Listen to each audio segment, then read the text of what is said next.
오늘 우리 다시 한번 또 십계명, 이 십계명 안에서 하나님의 사랑이 느껴질 때까지 이 십계명이 외워졌으면 좋겠다, 그런 생각을 해보게 됩니다. 한번 해볼까요? 시작. 제 일은 너는 나 외에는 다른 신들을 내게 두지 말라. 제 이는 너를 위하여 새긴 우상을 만들지 말고 또 위로 하늘에 있는 것이나 아래로 땅에 있는 것이나 땅 아래 물속에 있는 것에 어떤 형상도 만들지 말며 그것들에게 절하지 말며 그것들을 섬기지 말라. 제3은 내 하나님 여호와의 이름을 망령되게 부르지 말라. 제4는 안식일을 기억하여 거룩하게 지키라. 제5는 내 부모를 공경하라. 제6은 살인하지 말라. 제7은 간음하지 말라.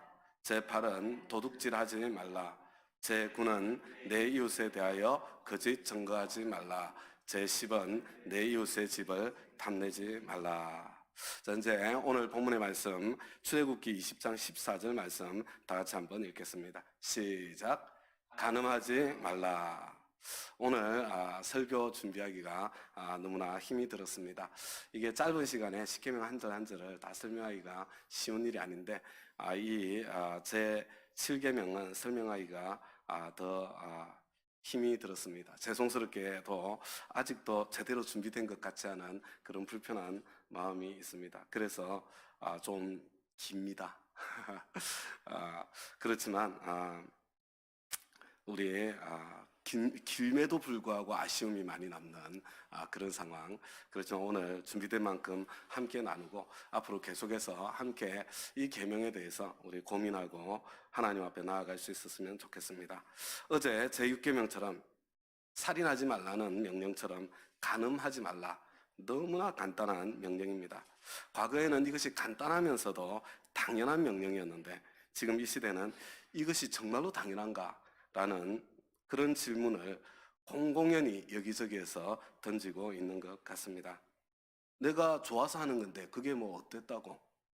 내가 당신한테 피해 준 거 있어? 당신이 무슨 상관이야? 오히려 그렇게 이 계명에 도전하고 있는 그런 시대가 된 것 같은 그런 느낌입니다. 다음 가족 여러분, 간음이라는 단어의 뜻이 무엇일까요? 간음에 해당되는 히브리어 단어 나아프는 어떤 남자가 남편이 있는 여성과 성관계를 가지는 것을 의미합니다. 결혼 울타리 밖의 모든 성관계, 성행위를 뜻한다고 하겠습니다. 성경은 이것을 절대적으로 금지하고 있습니다. 그렇다면 간음하지 말라는 계명은 결혼한 부부에게만 해당되고 결혼하기 전에는 아무런 해당 사항이 없는 계명일까요? 결혼 후에야 부부간의 신의를 지키는 것이 도리지만 결혼 전에는 자유로운 성관계를 허용해야 하는 것 아닙니까?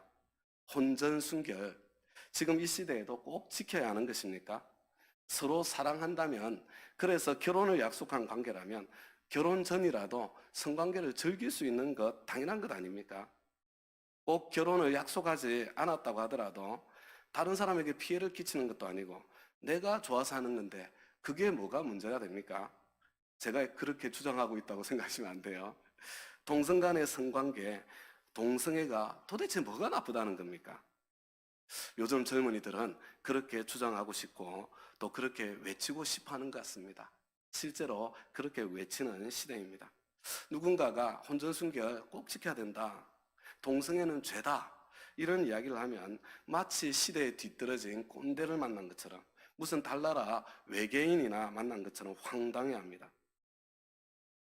여러분들은 여기에 대해서 무엇이라고 대답하시겠습니까? 저는 여러분들이 동의하든 동의하지 않든 좋아하든 좋아하지 않든 성경이 말씀해주고 있는 것을 여러분들에게 전해드려야 될 책임이 있습니다. 율법의 모든 계명들은 10계명을 풀어서 설명해 준 것입니다. 간음하지 말라는 제7계명을 자세히 풀어 설명해 주는 여러 성경 말씀들이 있습니다. 새벽부터 이런 구절들을 읽기가 여간 불편하지 않은 것이 아니지만 모든 계명은 저와 여러분의 행복을 위해서 주신 것이고 제7계명에도 하나님의 깊은 사랑이 담겨 있기 때문에 몇 구절 살펴보려고 합니다. 다 같이 읽자고 하기가 너무 부담스러워서 오늘은 제가 주로 여러분들에게 읽어 드리려고 합니다. 먼저 신명기 22장 22절입니다. 어떤 남자가 유부녀와 동침한 것이 드러나거든 그 동침한 남자와 그 여자를 둘 다 죽여 이스라엘 중에 악을 제할지니라. 여러분이 좋아하든 좋아하지 않든 하나님께서는 간음에 대해서 매우 매우 단호하십니다. 둘 다 죽이라고 명하십니다. 간음은 죽음만큼 파괴적이며 목숨을 걸고 피해야 된다는 뜻일 것입니다. 요즘 드라마, 영화가 때때로 간음을 아름다운 것으로 혹은 통쾌한 것으로 그리고 있지만 그러나 실제로 그 현장에 가보면 너무나 큰 고통이 따르게 됩니다. 부부관계는 파탄이 나고 특히 그런 가정의 약자인 자녀들에게는 씻을 수 없는 상처를 남기게 되는 경우가 너무나 많습니다. 신명기 22장 25절과 26절 말씀입니다.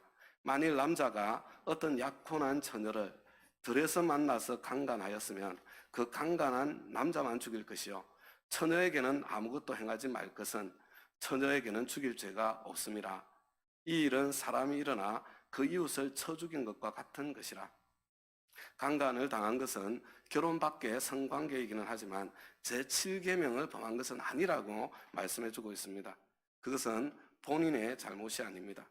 우리 사회는 가해자의 책임보다 피해자의 책임을 묻는 경우가 너무 많은 것 같습니다. 도대체 너의 옷차림이 어땠길래? 도대체 너의 행실이 어땠길래? 그러면서 피해자를 나무라는 사회입니다. 아직까지도 지독하게 남성 중심인 그런 사회입니다. 그러나 우리 하나님께서는 참으로 공평하십니다. 그것은 피해자의 책임이기 전에 가해자의 책임입니다. 가해자만 쳐 죽여야 합니다. 신명기 23장 17절에서 18절 말씀입니다. 이스라엘 여자 중에 창기가 있지 못할 것이요 이스라엘 남자 중에 남창이 있지 못할지니 창기가 번 돈과 개 같은 자의 소득은 어떤 서원하던 일로든지 내 하나님 여호와의 전에 가져오지 말라.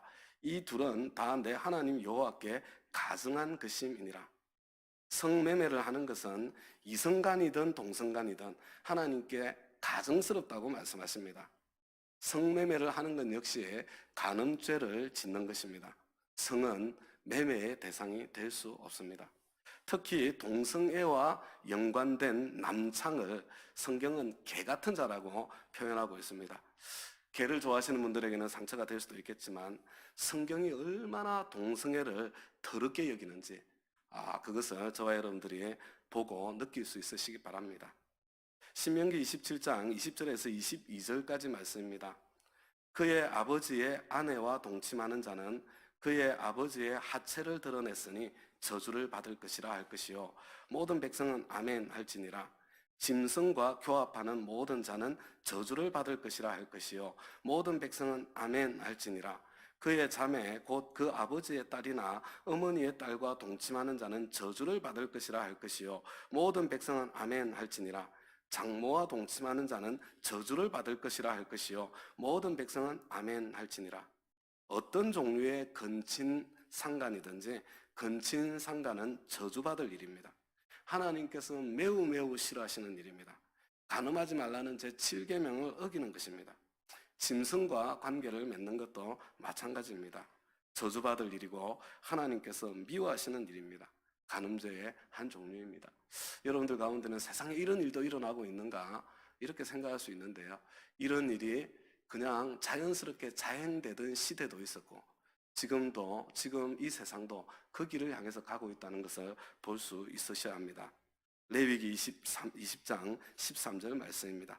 누구든지 여인과 동침하든 남자와 동침하면 둘 다 가증한 일을 행함인즉 반드시 죽일지니 자기의 피가 자기에게로 돌아가리라. 성매매로서의 동성애뿐만 아니라 동성애 자체를 하나님께서 가증하다고 말씀하시고 반드시 죽여야 된다고 명하고 계십니다. 여러분 간음죄의 한 측면입니다. 다음 가족 여러분, 제가 이렇게 불편하고 지저분한 내용들을 새벽부터 계속해서 읽어드리는 것은 세상이 무엇이라고 말하건 성경은 이러한 것들을 죄라고 선언하고 있다는 것을 여러분들에게 분명하게 해드리기 위해서입니다.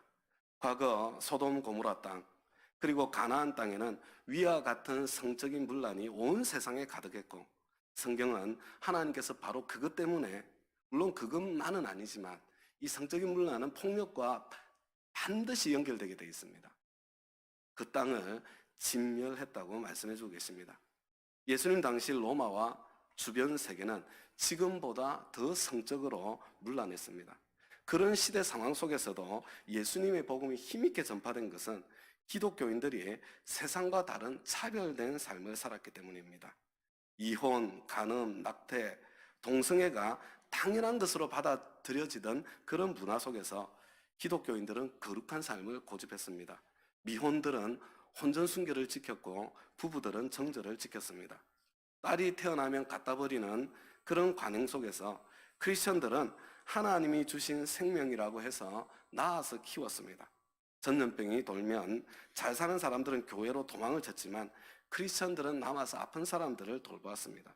이런 그리스도인들의 차별되고 구별된 삶이 썩은 시궁창 같은 세상 한가운데 향기가 되었고, 시민들은 그런 그리스도인의 삶의 매력을 느꼈고, 그리고 예수님 믿는 것에 관심을 갖게 되고 많은 사람들이 예수를 믿게 된 것입니다.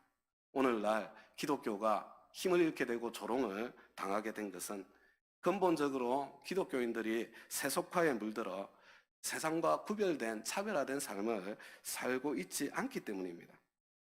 크리스천 청년들도 세상 청년들과 똑같이 결혼하기 전에도 성관계를 갖습니다. 크리스천 부부들도 세상 부부들과 똑같이 쉽게 이혼을 하고 갈라왔습니다. 지금 이 시대에 크리스천들은 성적으로 문란한 세상 문화에 이건 어쩔 수 없는 거야, 그렇게 말하며 떠밀려 살 것이 아니라 세상을 향하여 성경적인 삶이 무엇인지 그것의 아름다움을 보여주어야 할 것입니다. 결혼식 전까지 성적 순결을 지켜주는 배려가 얼마나 아름다운 것인지, 갈등이 많은 부부가 이혼을 선택하는 대신 힘을 합쳐 노력했을 때 얼마나 행복한 가정을 회복할 수 있는지, 신앙 안에서 자녀를 키울 때에 얼마나 건강하고 아름답게 그 자녀들이 성장해 가는지 그것을 보여주어야 할 의무가 그리스도인들에게 있는 것입니다. 바로 그런 세상과의 다름이 보일 때에 비로소 세상 사람들은 기독교와 예수님에게 관심을 갖게 될 것입니다. 다음 가족 여러분, 그렇다면 간음죄의 본질은 무엇이라고 말할 수 있을까요? 왜 하나님께서는 간음죄를 이토록 미워하시고 이토록 강경하게 금지하고 계실까요? 마태복음 5장에서 이 7계명에 대해서 예수님께서 조금 더 자세히 풀어 설명해 주셨습니다. 우리 마태복음 5장 27절부터 30절까지 이것은 다 함께 한번 읽어보겠습니다. 시작. 또 간음하지 말라 하였다는 것을 너희가 들었으나 나는 너희에게 이르노니 음욕을 품고 여자를 보는 자마다 마음에 이미 간음하였느니라. 만일 내 오른 눈이 너로 실족하게 하거든 떼어내버리라. 내 백체 중 하나가 없어지고 온 몸이 지옥에 던져지지 않는 것이 유익하며, 또 만일 내 오른손이 너로 실족하게 하거든 찍어내버리라. 내 백체 중 하나가 없어지고 온 몸이 지옥에 던져지지 않는 것이 유익하니라. 예수님께서는 구체적으로 성관계를 맺는 정도가 아니라 마음의 음욕을 품기만 해도 그것은 이미 간음한 것과 같다고 말씀하십니다. 훨씬 더 강경하세요. 그래서 여러분 남성들은 주로 시각적으로 유혹을 받지 않습니까? 눈이 음욕을 품게 하면, 실족하게 하면 눈을 뽑아버려라. 여성들은 터치에, 촉각에 더 유혹을 쉽게 받지 않습니까? 손이 음욕을 품게 하면, 실족하게 하면 손을 찍어버려라. 이렇게 말씀하십니다. 실제로 이 말씀대로 하면 참 세상에 눈 없는 사람, 손 없는 사람으로 가득할 것입니다. 사랑 많으신 예수님께서 이렇게까지나 강경하게 말씀하시는 것을 여러분 결코 가볍게 예수님이 농담하신 것처럼 그렇게 여겨서는 절대로 안 될 것입니다.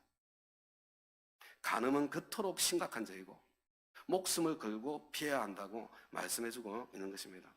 그런데 하나님께서, 그리고 우리 주 예수님께서 성적인 죄에 대해서 왜 이토록이나 강경하실까요? 첫 번째는 아니고요. 금방 생각할 수 있는 것은 성적인 기쁨이 그만큼 크고 아름답고 소중하기 때문인 것 같습니다. 그런데 성적인 욕망도 그만큼 강렬하기 때문에 이렇게까지 금하시는 것 같습니다. 이 욕망을 이겨낸 사람 찾아내기가 힘든 것 같아요.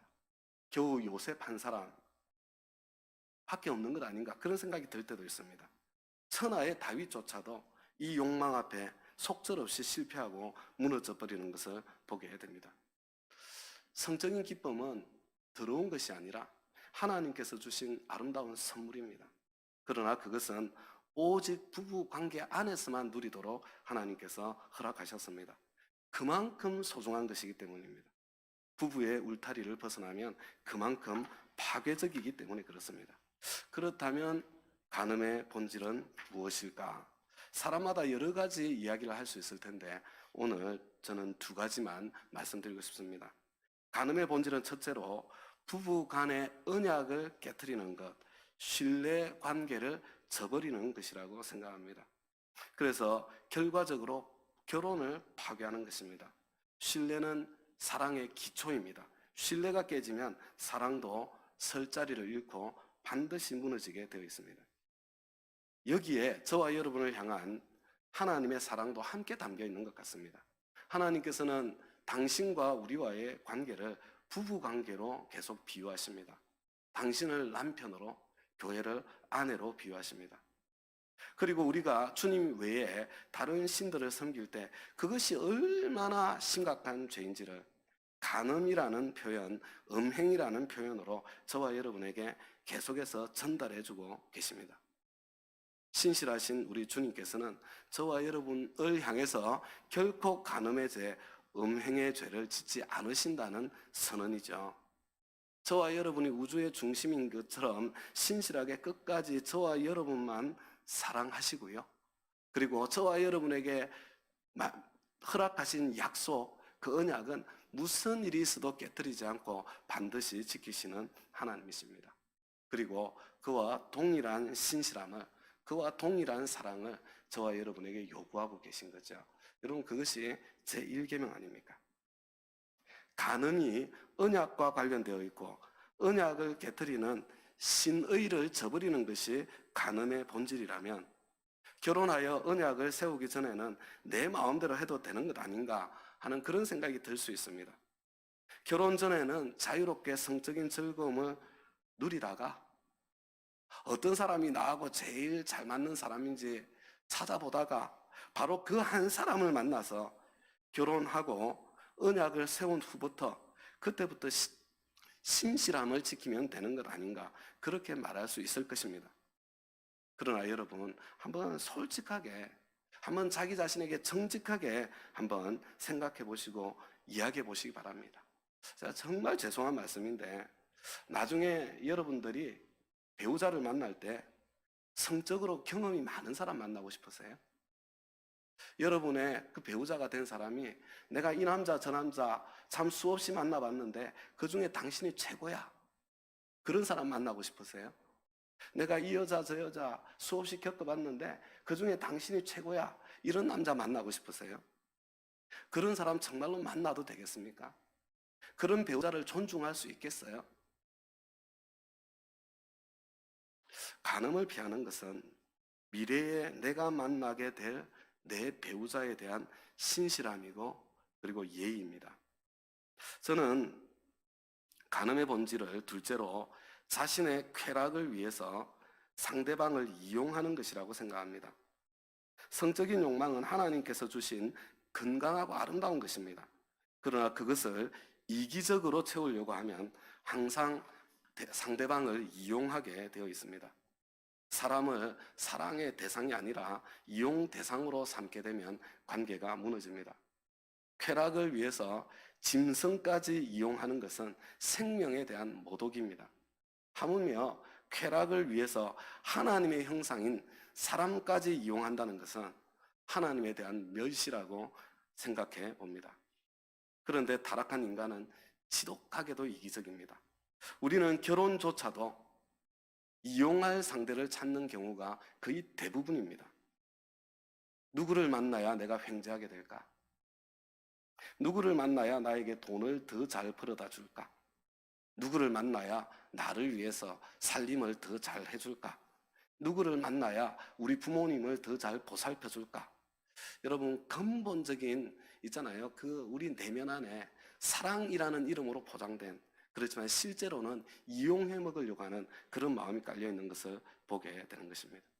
그런데 그 이용해 먹겠다는 그 이기심과 본심을 사랑이라는 이름으로 포장하고 미화할 때가 너무나도 많은 것입니다. 성관계도 마찬가지가 아닌가 싶습니다.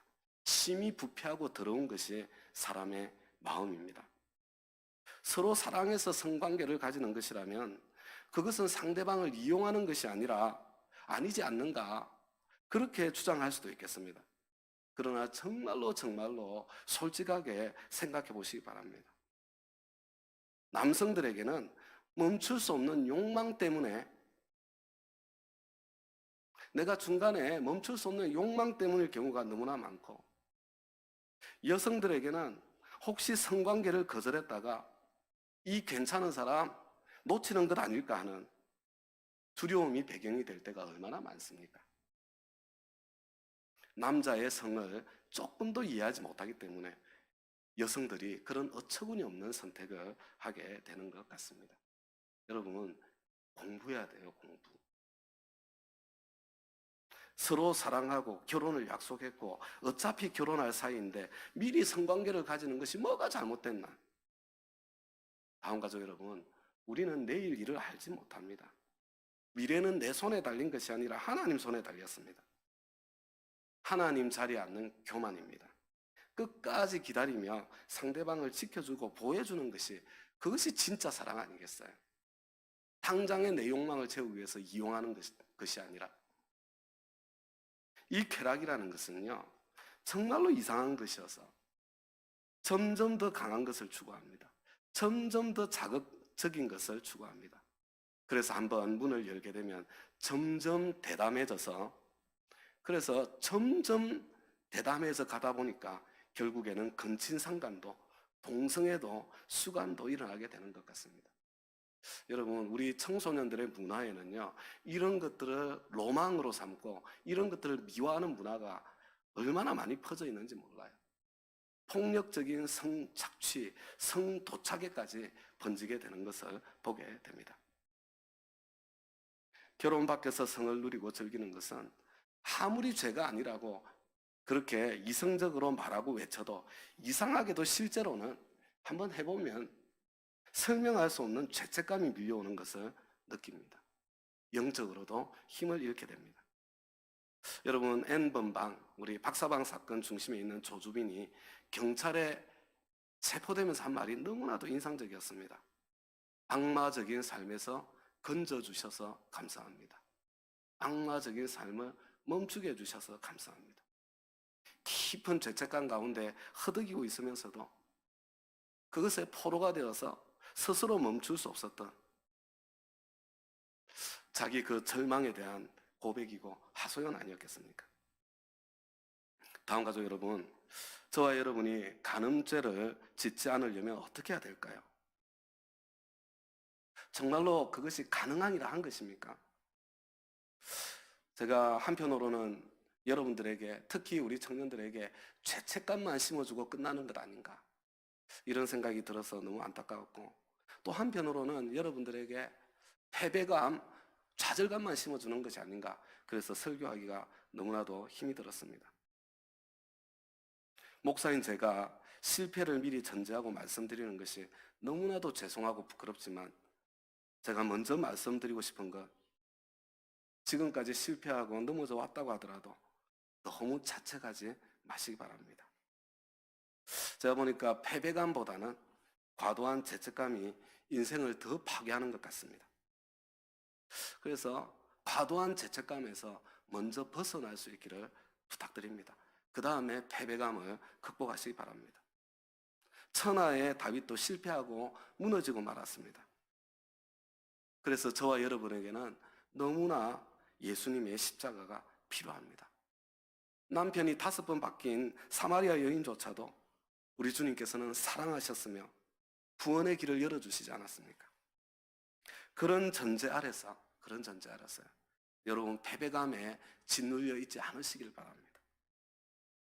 저와 여러분이 간음죄를 짓지 않으려면 첫 번째로요, 가장 먼저 나 자신의 약함을 인정해야 됩니다. 여러분 여기에서 출발하는 거예요. 나는 약하다는 것 철저하게 받아들여야 됩니다. 나는 성적인 욕망과 싸워서 이길 수 있는 사람이 아닙니다. 성적인 욕망은 싸워서 이길 대상이 아니라 여러분 피해야 될 대상입니다. 예수님께서 눈이 음욕을 품게 하면 뽑아버리고 손이 음욕을 품게 하면 찍어버리라고 말씀하지 않으셨습니까? 여러분 이것은 다른 말이 아니고요, 처음부터 피해야 된다는 말씀입니다. 욕망은 작은 것에서부터 시작이 됩니다. 다윗이 보는 데서부터 시작했지요. 한번 보고 또 쳐다보고 음욕을 품게 되고 사람을 보내어서 알아보고 계획을 세우고 그것을 구체적으로 실행하고 그리고 그것을 감추기 위해서 살인까지 저지르는 무서운 과정을 통과하게 되는 거예요. 눈에서부터 시작된 겁니다. 그래서 눈을 지켜야 되는 거죠. 여러분 폭력적인 게임, 살인죄로 우리를 이끌어가는 거예요. 선정적인 게임, 간음죄로 우리를 이끌어가는 겁니다. 여러분 그런 욕망이 생기잖아요. 해보면 폭력적인 드라마, 영화, 살인죄로 우리를 이끌어가는 것이고 선정적인 드라마, 영화, 우리를 간음죄로 이끌어가고 있는 겁니다. 그런데 저와 여러분의 문제가 무엇입니까? 이 폭력성, 선정성이 없는 게임이나 드라마는 재미가 없다는 거예요. 저와 여러분이 얼마나 죄에 찌들어 있는 그런 인생인지 그것을 볼 수 있어야 합니다. 폭력이나 간음, 선정성이 들어가지 않은 것은 재미가 없다. 여러분 그것은 사실이 아닙니다. 여러분 그렇지 않습니다. 폭력적이지 않고 선정적이지 않으면서도 재미있고 감동적인 그런 작품이 얼마든지 있습니다. 그런 멋진 세계를 좀 만들어 나가고 창조해 나가는 그런 우리의 젊은 청년들이 참 문화계에서 종사하는 그리스도인들이 많이 일어났으면 좋겠습니다. 찌들려 있는 것이지 그게 사실이 아니에요. 다음 가족 여러분, 성적인 유혹 만지는 데서부터 시작되지 않던가요? 손은 한번 잡으면 처음에는 짜릿한데 그 다음부터는 짜릿하지 않아요. 그 다음에는 끌어안고 싶습니다. 끌어안으면 않으면 처음에는 짜릿한데 그 다음에는 짜릿하지 않아요. 키스를 해보고 싶습니다. 키스를 하면 그러면 점점 더 수위가 높아지죠. 욕망이 내 안에서 점점 더 자라가는 것을, 통제할 수 없는 때까지 자라가는 것을 경험하게 됩니다. 예수님 말씀은요, 아예 단호하게 시작 자체를 하지 말라는 것입니다. 그래서 우리 교회는 둘이 붙어 있는 것 자체를 피합니다. 특히 이성이 단둘만 있는 것 절대로 안 됩니다. 그리고 여러분 이성끼리의 신체 접촉, 여러분 이거 일체 피해야 됩니다. 그래서 우리 교회는 언제나 남자는 남자끼리, 여자는 여자끼리, 지금이 무슨 조선시대냐, 우리를 그렇게도 못 믿냐, 그런 분들도 계시겠지만 여러분 그래도 어쩔 수 없습니다. 그런데 안타깝고 불행하게도 요즘은 동성끼리 둘만 있는 것, 동성끼리 신체 접촉하는 것, 그것이 더 위험한 이상한 시대가 되어버린 것이 너무나도 안타까운 거죠. 저와 여러분은 성적인 유혹에 너무나 취약한 존재이기 때문에 두 번째로요, 아무도 보는 이 없는 곳에 혼자 있어서는 안 됩니다. 요즘은 인터넷을 통해서 너무나 쉽게 유혹에 빠져버리기 때문입니다. 그런데 다음 가족 여러분, 이게 가능합니까? 불가능합니까? 현실적으로 불가능하잖아요. 우리 자녀들은 지금 부모님 세대와 정말 비교할 수 없는 어려운 시대를 살고 있다는 것을 기억해야 합니다. 그래서 저와 여러분은 주님과 함께 있기를 필사적으로 연습해야 됩니다. 배워야 돼요. 여러분 혼자 있으면 안 돼요. 언제나 주님과 함께 있기를 필사적으로 배우고 연습해야 합니다. 여러분 내 속에서 욕망이 솟아나는 그 순간, 그 시간조차도 여러분 주님과 함께 머물러 있어야 돼요. 여러분 주님께 내 욕망을 말씀드릴 수 있어야 돼요. 주님, 나에게 지금 이런 욕망이 솟아나고 있어요. 주님, 이게 납니다. 이 욕망을 이겨낸 성경 인물은 요셉 한 사람 생각나는 것 같습니다. 요셉이 날마다 끈질기게 찾아왔던 유혹을 이길 수 있었던 그 첫 번째 이유가 뭐냐면 하나님과 함께 있었기 때문에, 혼자 있지 않고 하나님의 시선 앞에 서 있었기 때문입니다. 혼자 있을 때조차도 하나님과 함께 있는 법을 배웠기 때문에 그렇습니다. 다음 가족 여러분, 우리 자녀들 여러분, 호기심을 경계할 줄 알아야 됩니다. 아담과 하와가 무너진 것은 호기심 때문이었습니다. 얼마나 좋은 것이길래 이렇게 못하게 할까? 여러분, 죄의 호기심을 두려워할 줄 알아야 합니다. 하나님을 믿어드리시기 바랍니다. 하나님께서 금하실 때는 그만한 이유가 있기 때문입니다. 죄는 반드시 치러야 될 대가가 있기 때문이에요. 내 인생에 못이 박히면 물론 주님의 십자가로 그 못을 뽑아주실 수는 있는데, 그러나 그 못자국이 너무나도 선명하게 남게 되는 것을 보게 됩니다. 피하는 것만으로는 능사가 아닙니다. 부부 사이에 풍성하게 성적인 기쁨을 누려야 합니다. 여러분, 인간은요, 욕망이 충분히 채워지면 다른 곳에서 찾지 않습니다. 오죽하면 하나님께서 저와 여러분에게 이렇게까지 말씀하실까요? 우리 고린도전서 7장 2절부터 4절까지 말씀 다 같이 한번 읽어보겠습니다. 시작. 그러나 음행에 빠질 유혹 때문에 남자는 저마다 자기 아내를 두고 여자도 저마다 자기 남편을 두도록 하십시오. 남편은 아내에게 남편으로서의 의무를 다하고 아내도 그와 같이 남편에게 아내로서의 의무를 다하도록 하십시오. 아내가 자기 몸을 마음대로 주장하지 못하고 남편이 주장합니다. 마찬가지로 남편도 자기 몸을 마음대로 주장하지 못하고 아내가 주장합니다. 여러분, 이게 성경 말씀이에요. 성경 말씀.